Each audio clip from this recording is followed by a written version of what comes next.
All right, guys, we're going to answer question number 2. I'm not going to read the question. I'm going to assume that you've already read it, but I will highlight some of the important pieces of information. Notice that this question is multi-part. We have A, B, and C, but even before A, we have a job. Our first job is to convert kilowatt hours to kilojoules. We'll do that first. Another piece of information is the important conversion factor, that an hour of time is equal to 3,600 seconds. That's because there are 60 seconds in a minute and 60 minutes in an hour. And then the other piece of information that we're given is that over a 30-day period, over a month, we've used this much energy, 1,355 kilowatt hours.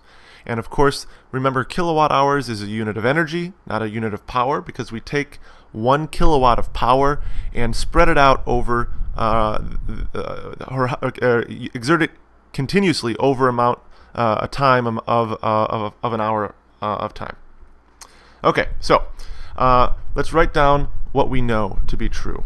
Okay, number 1, we know, as we said, that we've used a certain amount of energy, 1,355 kilowatt hours of energy. We know that 1 hour of time is equal to 3,600 seconds. And let's see here, what else do we know? We know that energy is equal to power times time. And that's why we know that a kilowatt hour is a unit of energy. Okay. The other things we should know that we can derive, is that we've already been given the idea that a watt can be converted to units of joules, because a watt is equal to a joule per second, a joule given off in a second of time. And so if we take a look at the unit of kilowatt, a kilowatt is 1,000 watts. And 1,000 watts, therefore, is just 1,000 joules over a second of time. So it's simply also recognized as a kilojoule per second. So 1 kilowatt is equal to 1 kilojoule per second. And if that's true, then we know that 1 kilowatt time over an hour of time is equal to 1 kilojoule per second over an hour of time. So these are things that we are going to know. These are important conversion factors that we're going to be using. So now that we have all of the conversion factors we need, we can use our conversion table. Okay, we want to convert a kilowatt hour to kilojoules. In order to do that, I take my 1 kilowatt hour that I'm given. Oops, that should be an H.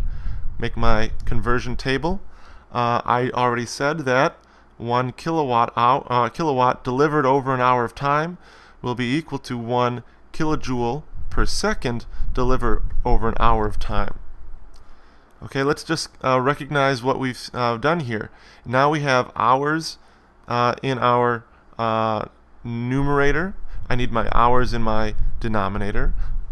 Notice also that my seconds here is in my denominator, and that's going to be an important piece of information, because now that I know that my conversion factor says that I have an hour delivered over 3,600 seconds.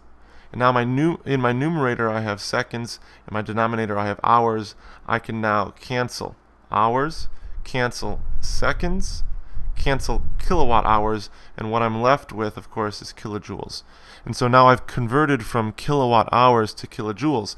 And all I have to do now is simply multiply across. And let's do that. 1 times 1 times 3,600 is equal to 3,600 divided by 1 times 1, of course, is 1, so 3,600 kilojoules. My final answer, of course, is 1 kilowatt hour is equal to 3,600 kilojoules.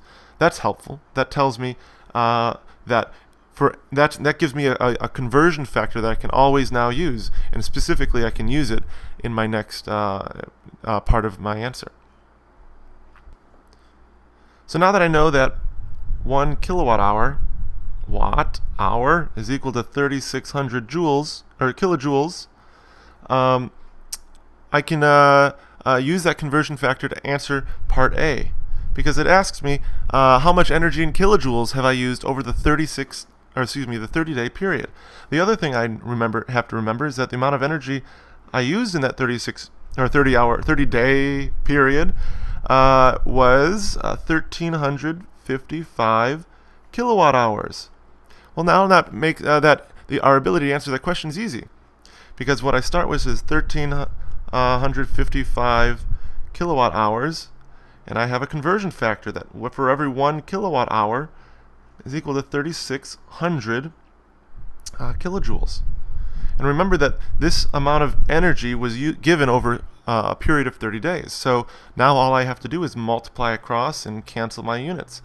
My units cancel pretty easily, so now I just have to multiply across. When I do so, I get an answer that looks like 4,878,000 kilojoules. There's my answer. Over the 30-day period, if I've used, or if my energy bill says that I've used 1,355 kilowatt hours, I've actually used 4,878,000 kilojoules of energy over that 30-day period. My answer to part A indicated that I used my energy use. Let me use my pen, excuse me. It was equal to 4,878,000 kilojoules. Excuse my sloppy writing. In a period of 30 days. Next question for part B asks, yikes, if I can, okay, there we go.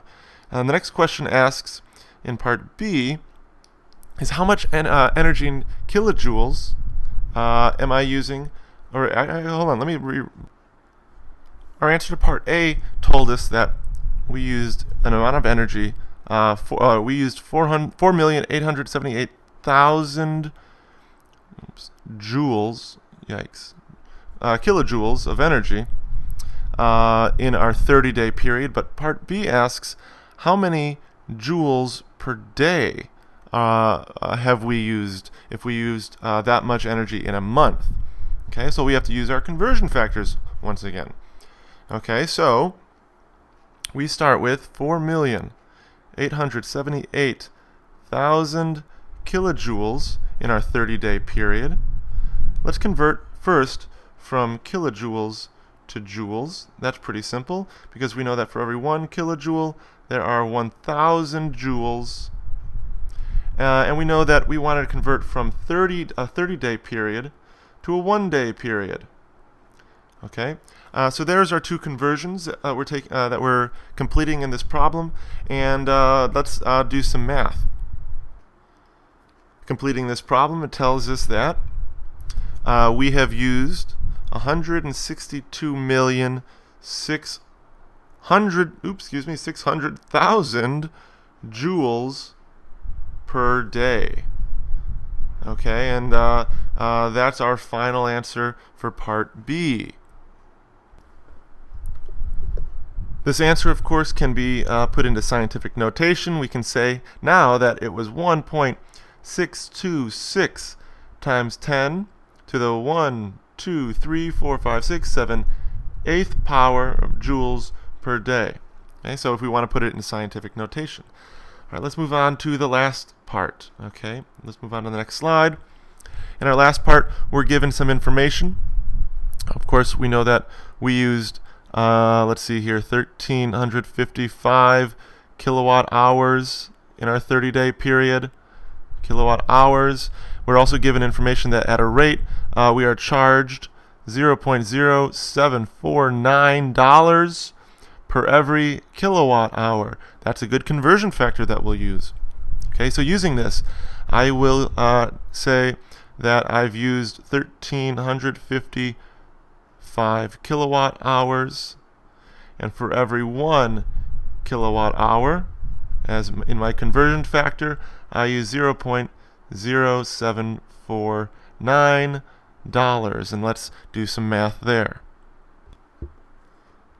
Final answer here tells me that it will be costing me $101.4895 in my calculator, but of course we know that we can't have anything more than 2 decimal points in our final answer. So let's round it up and say that it costs me 101.49 cents, or 49 cents, $101.49. So we've answered all three parts of our question. We've used conversion tables in all three parts. This is going to be the challenge of all these energy questions and these energy problems, and really throughout the AP Environmental Science class, recognizing how these units of measurement are related to one another, how we can convert from one to the next. So if you have any questions, please don't hesitate to email me this weekend, and I'll see you guys on Tuesday.